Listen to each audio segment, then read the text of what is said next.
kyava omwami abuuza omukyalo oyo nti ono omumanyi. Yimuka nti tudde wabbali ku kkubo nkubuulire.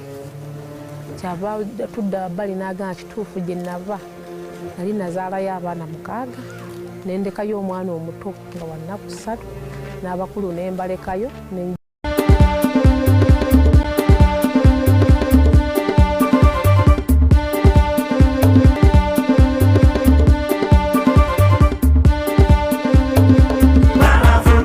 Truly African. Well, hello and welcome to this very, very special interview, which is coming to you live from our studios at 48 Swanica Street. Recently, there have been some developments in Ghana-Nigeria relations, or in relations between Nigerians resident in Ghana and some errant Ghanaians and so on. And today, we are going to be dealing and talking with a very, very prominent Nigerian citizen in Ghana. He's been doing business for many years, and he probably understands the Ghana-Nigeria thing better than most people. It is my pleasure to welcome to our studios in 48 Swanica Street, Chief Emmanuel Okison, who happens to be the Chief Executive Officer of City Lights. Sir, you're welcome to the studio. Thank you very much, my brother. Yeah, thank you very much. Yeah. It's a great pleasure to be here with you this evening, and it's a privilege to sit before the man I call the Grandmaster of Ghana media. Yes, yes. I'm happy to be here. Thank you very much for inviting. You have been in Ghana for some time. How long has that been? Yes, I've been in Ghana for over 40 years. 40 years, yes. I started coming to Ghana while I was a student and came to permanently reside in Ghana in 1985. And that is 40 years in this year. Why did you decide to stay in Ghana on a permanent basis? Well, of course, Ghana is a welcoming country, and Ghana and Nigeria has very long, strong historical ties. The same colonial masters, the same language, and there's this kind of similarity between. In fact, when you travel outside Africa to Europe, when you see a Ghanaian and Nigerian, we call ourselves brothers. Yeah. You know, so that's, you know, the environment, the people, and that bond, that brotherly bond, you know. And apart from that, I mean, the environment, personally, the environment, you know, I remember the first time I came to Ghana on holiday. When I landed, by road, when I crossed the border, you know, and landed in Aflawo, I feel at home, you know, the environment, you know. So, and of course, there are good opportunities to, you know, for me to take advantage, and that is why I decided to settle here permanently, you know, to raise family, and then to build a name for myself here. Now, what did you do first when you came to Ghana? What were you doing? How were you surviving? Well, I was a very young man in school, and so I started by bringing goods from Nigeria. You know, in those days, you know, there was essentially scarcity of very basic goods, you know. And so I started by importing these goods into Ghana. And at the same time, I also discovered that there are some products, you know, locally produced products that is in high demand in Nigeria. So what I did was to bring in those products from Nigeria and at the same time export those products. In those days, what we call otaba, tobacco, you know, produced by PTC. You remember PTC, and quite other produce that, you know, I export from here and of course from Nigeria. Apart from tobacco, what else were you selling to Nigeria? Yeah, stockfish. You know, in those days there used to be some very, very good stockfish. I don't know how but the stockfish, some fish products, and quite a lot of some spices and a few other locally produced products. You know. So from this exchange, what next did you do? Yes, from there I set up the company City Light. And before I ventured into City Light, I also went into some farming. You recall in those days, pineapple was one of the major products that Ghana produced and export to the UK. You know, so I went into some farming, cultivation of pineapples. I even at a point I attempted to export from Ghana to the UK, but there was challenges, so I stopped. You know, so I set up City Light. Of course, City Light was the first of its kind in those days. You know, so I set up City Light, and you know, from there, business was good. Though initially, at the first, it was not very good, but a lot of you know, marketing strategies here and there, and to the grace of God, within a couple of years, City Light became a household name for lighting products in Ghana. You know, so that is how we started. And from there, of course, you want to ask me, I don't want to, you want to ask me why City Light becomes so popular with it. I know that is the question. I'm not a prophet, but I can. That's one of the questions I'm going to ask you. You know, so I believe that when you go to a place and then the people are nice to you and you make some profit, you want to put back some of those profits to the community that has. So City Light was very strong when it comes to corporate social responsibilities. You know, the police, the schools, the hospitals, and a whole lot of things. You remember those days, street lighting was not common as it is today. Yeah. And City Light took it upon himself to lighting from Greater Accra to Central Region to Eastern Region to as far as Western Region. Yes, Western Region. You know, we do that because we think that is what is needed at that particular point in time, and that is what makes City Light popular in these days, apart from providing a quality service to our clients, you know. Now I travel around the country and I see City Light spreading. How wide is your spread now? Well, it is not that wide because, I mean, we are the pace setters, and after some time, you know, other companies start coming in, the local business people start coming. I'm proud to say that we mentor a lot of people.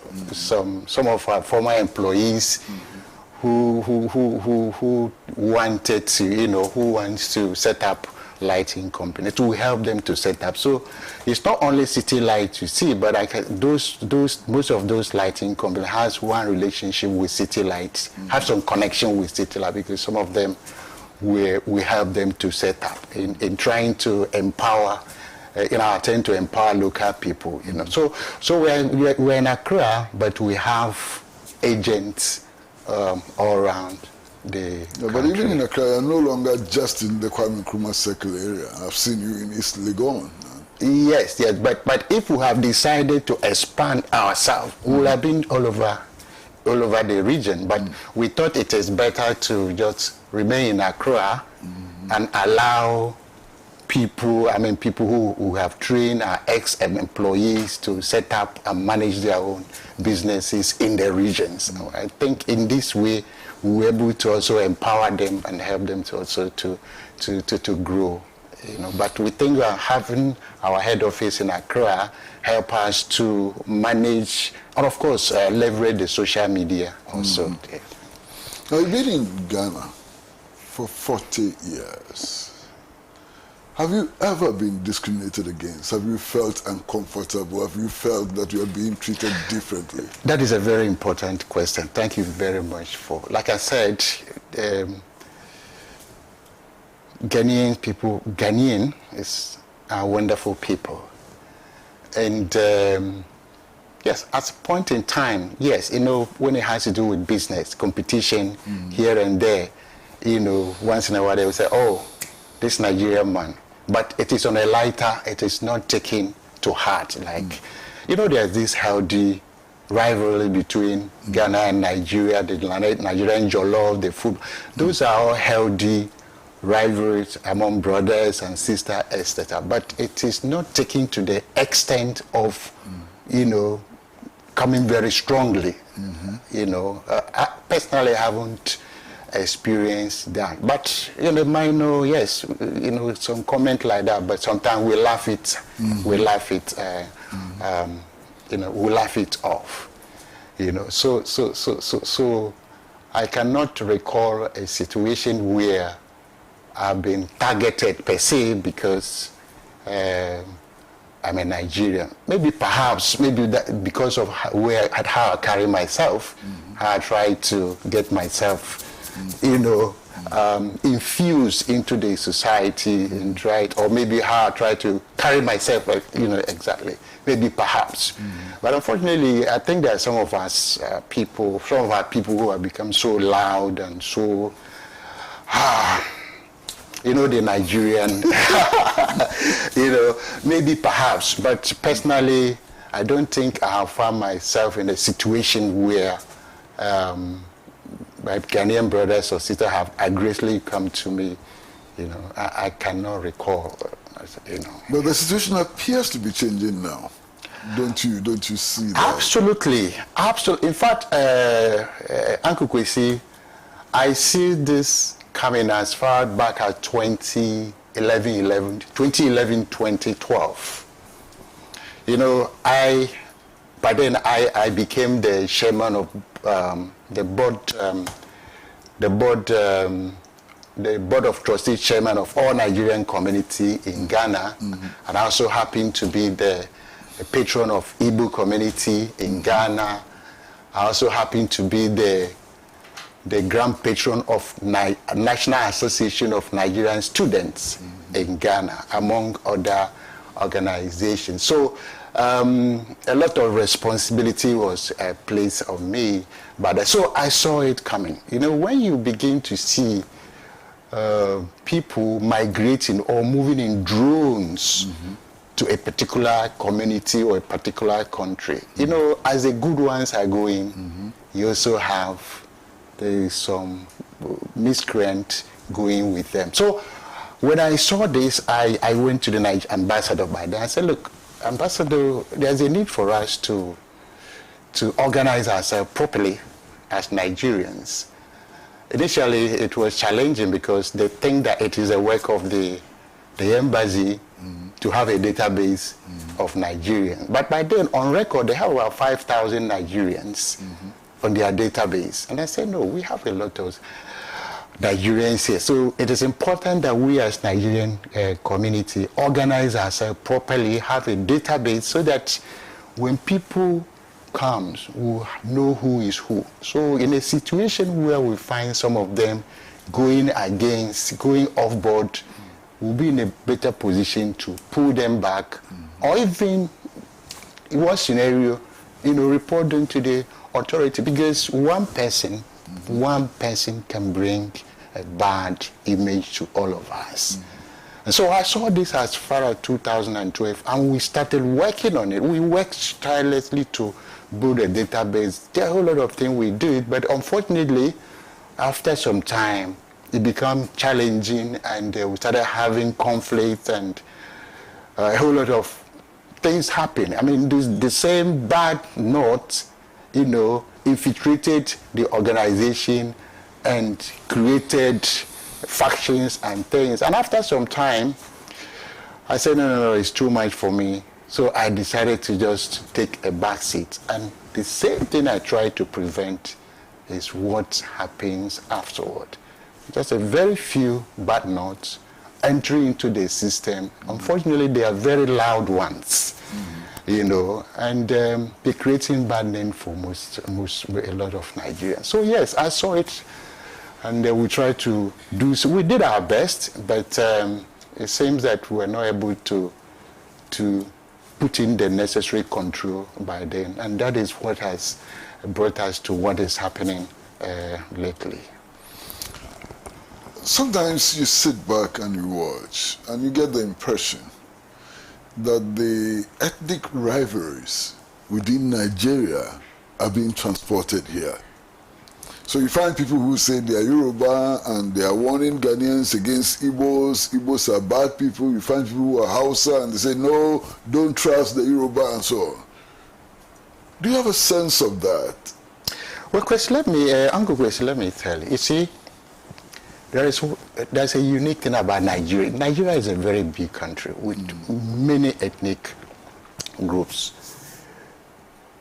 And because of the national relationship between Ghana historically and Nigeria, the same people, you see that the houses of northern Nigeria, every time, whenever they come to Ghana, they get infused or absorbed into them easily. So you wouldn't know that this is a Nigerian. Similarly, with the Yorubas, the same thing. When the Yorubas comes here, of course, you have, if you look at the Ghana population distribution, you see Yoruba is about 6 or 7% if you look at it. So when the new ones comes, they get infused into that. So who are the visible, those you can see on the street and say this one is a Nigerian? It is the Igbos, the Igbos and those from the south. Yeah. You know, they are the one that you can see in the street of Ghana and say, this one is a Nigerian. And this is where we had a problem, you know, and because of that, so like I said, houses, and they don't have much of a problem, but it is within this, and especially within the Igbos, that is where you have this kind of divisions, you know, factions. It's a problem. It's a big problem. And the consequences is what we are seeing today. So it is not necessarily the houses against the Igbos or the Yorubas against this, but it is within this smaller group of people, the Igbos and people from the south side, people from River State, Cross River State and things like that. This is where we have this problem. How can we solve this problem? Well, I don't know which particular problem, because we see a lot of problems. So which particular problem is it? Xenophobia, the xenophobia which is growing in Ghana now. It wasn't there before. Now there's a small group of Ghanaians who are exhibiting xenophobic tendencies. How do we deal with that? I think first and foremost, you have to look at the cause. I mean, historically, we know that looking back in the 1960, the first Alliance Compliance Order, you know, we have that, and then the second one, the Ghana Must Go, in 1983 by Sheikh Shagary's government, and then recently, in the 2000s, the Guta, the Guta and Nigerian traders trade dispute, you know that. But recently, you want to find out what triggers this current, you know, to be able to find solution. One have to find out this current, you know, call for xenophobic actions against Nigeria, one need to find out what are the root causes, what are the triggers. Because apart from we're able to solve those ones, isn't it? Yeah, sure. And we are moving on fine before this particular one. So to find solution, one have to look at the causes of this particular one. What triggers that? It does appear that the major trigger has been the claim by somebody who says that he's chief of the Igbos and he wants to build an Igbo township. Absolutely. It appears that is the last trigger. Absolutely. Absolutely. Well, I don't know how to say. Chrissy, this is a very dicey issue for me because my name has been mentioned. One day I just woke up on the TikTok, on the social media, and I saw something that said, this is the man, Okesen, City Light, who is sponsoring, what's the name? Hassan Ayariga, to organize xenophobic attack on Nigeria and things like that. And I say, look at me. Uncle Quiz, look at me. I mean, I felt so devastated. And who are those making those claims, Uncle Kwesi? The same people, my own people. My own people. I mean, how do you feel? I felt so bad, Kwesi. I wept. I wept because during my 40 years in Ghana, what have I done? I did everything within my power to project positive image for all Nigerians. I think that, I don't want to exaggerate, but I think I am one person that I've invested so much of my time, my resources, in projecting a positive image of Nigeria, and Igbos in particular. For some of us, the same Igbos, to rise up to accuse me of bribing a prominent politician in Ghana against my own people. That shows you some of the kind of people, our own people, how low they can descend. And they are the cause of this problem. So in looking for now somebody said I'm the king of the Igbos, promoting Igbo culture in Ghana and speaking arrogantly to the people. I think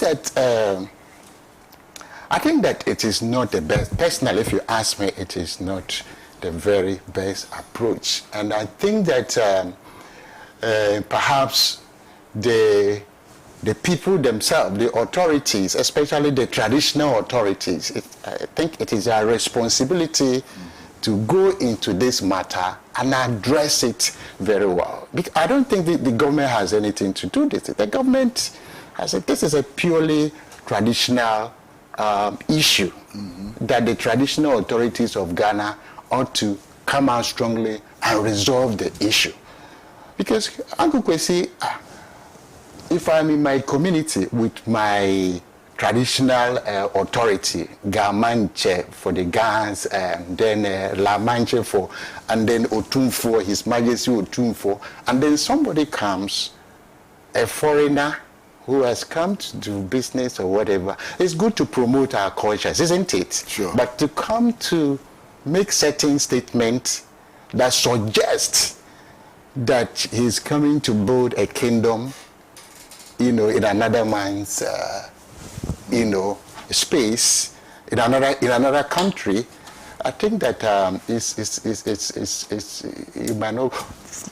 thankfully he has withdrawn those statements.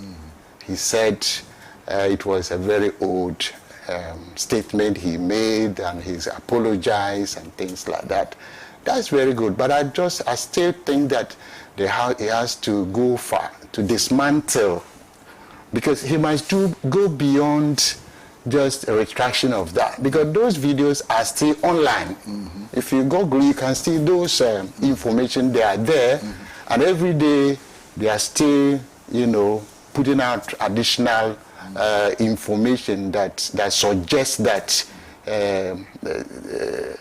suggests otherwise. So I think that perhaps the traditional authority within the state ought to look into the matter and then deal with it, you know, decisively, so that in about 6 months or next year it will not rise again. Because the consequences is that the masses who might feel slighted by that might one day rise up against the innocent, you know, people like us.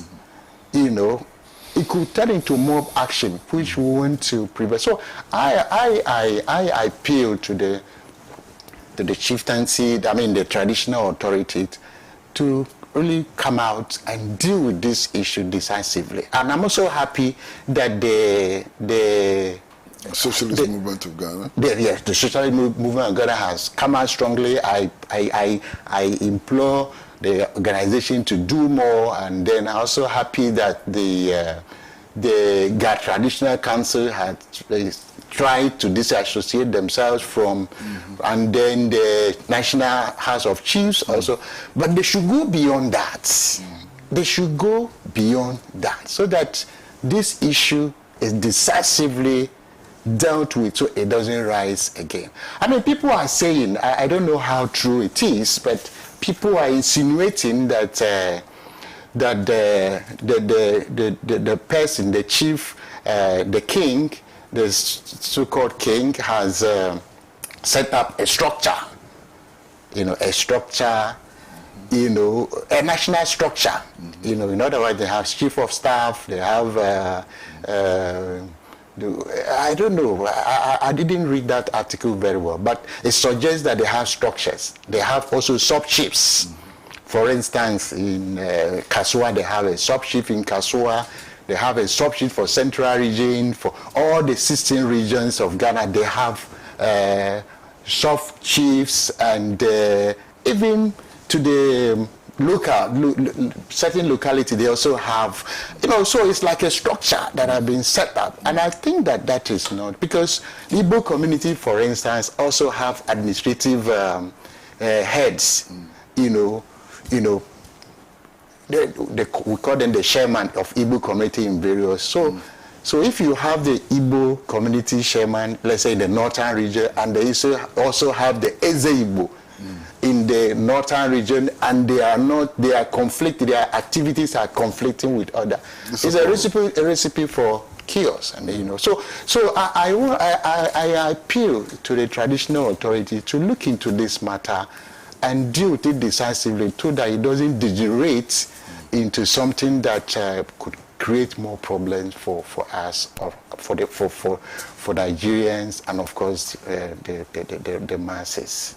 Yes. What about the situation of Ghanaians in Nigeria? There are lots and lots of Ghanaians in Nigeria. From your experience, how are they faring? Well, there are Ghanaians in my village, and because they know in my community, they call me Ima Ghana. And now what does it mean? He said Ima from Ghana. So because of that, I have a lot of Ghanaians. My village is like a place they comes to, you know. And because they also know that I am married to Ghanaian, and all my children are Ghanaian. So they have that sense of, you know. So I have not heard of any incident of xenophobic actions or attack on any. I have not heard, and in the Igbo land, I have not. One thing with Igbos, especially in Nigeria, is that we have this kind of love, cohesion with Ghanaians, and even in the so-called, during those days, 1983, of that, we never heard of attacks on Ghanaians in those days. I didn't hear.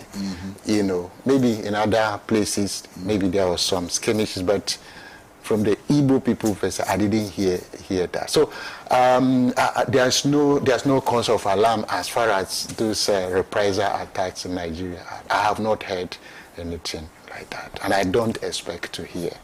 But you're a very unique person, originally from Nigeria, but to all intents and purposes Ghanaian.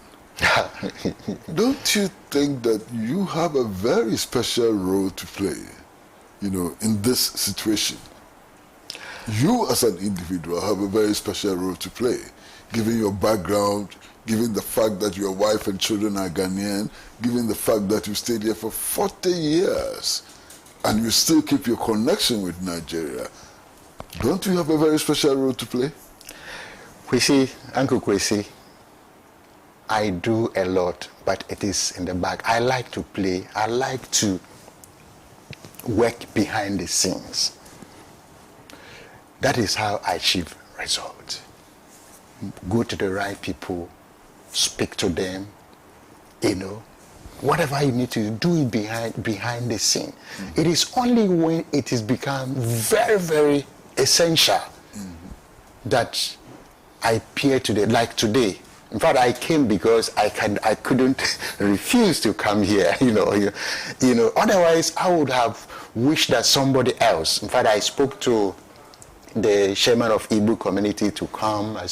There are many people who are willing to come, but because of the love and respect for you, I decided to. So I work behind the scene, and I have a lot of people that I work. I can never stop working for them, and I can tell you that if not for the work that some of us had done behind the scene, we would have seen worse.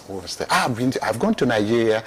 I was in Nigeria when this broke, and I started making contact, talking to people in Abuja, in Lagos, you know, and some of those behind the scene culminated in the president sending the foreign minister, Bianco Ojukwu, who also happened to be an Igbo, to come here to talk to the people, I mean to the leadership of Ghana so some of these things are what we do behind the scene, you know. And also here, yes, we're also working here and talking to our people to ensure that they do not react. You know, I was talking to somebody the other day. He said, "Look, if they cross my shop, I will cut somebody's leg." I said, "Look at you. How can you say that? If you do that, you commit crime, and they will arrest you, and none of us will come to the police station too." You know, so some of them need to be spoken to let them understand that this is what you can do, this is what you cannot. So, I'm question, we are working behind the scene, and we are seeing the result. I heard the demonstration. There's a demonstration being that have been planned for 23rd of. I saw it somewhere on the social media. You know, Kwesi, if you look at from the onset, it was against the Igbo, demonstration against the Igbos. After some time, against Nigerian, and now you keep on changing that. Now against as the Shukud and things like. So it is some of the, you know, behind the scene maneuvering, you know, to let the people know that no, it's not all Nigerians that are like that. If there's a problem with a particular individual, let's zero it down to that individual and deal with that. But trying to take advantage of that, you know, to kind of undertake xenophobic actions against our people is not. And those messages sank very well. Yes. So thank you very much for coming. Thank you so very much. Thank you so very much. Thank you very much. Thank you very much. Well, we've been talking to Chief Emmanuel Okesin, who has been here for 40 years, married to a Ghanaian, his children are Ghanaian, and still maintains his contacts with Nigeria. And it is the hope that people like him will help avert any nasty situations that are likely to develop. We are so grateful you came and you spoke to us. We'll be talking to you a lot more going into the future. Thank you very, very much for coming.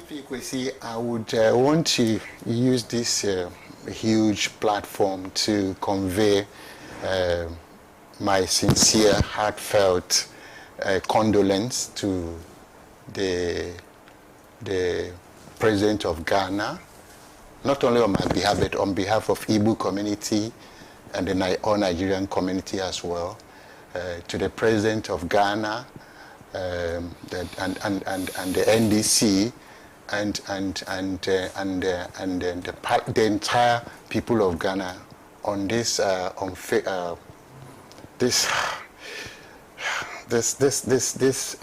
tragedy, the helicopter that crashed. We just pray that God will grant us all the fortitude to bear the loss. It's just unfortunate, and I believe that Ghana has what it takes to forge ahead, put this behind and then forge ahead. Thank you very much, sir. Thank you. So viewers, stay with Pan-African Television. The best comes to you from Pan-African Television. Best in news, current affairs, everything from Pan-African Television. See you again very soon. Bye-bye.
Truly African.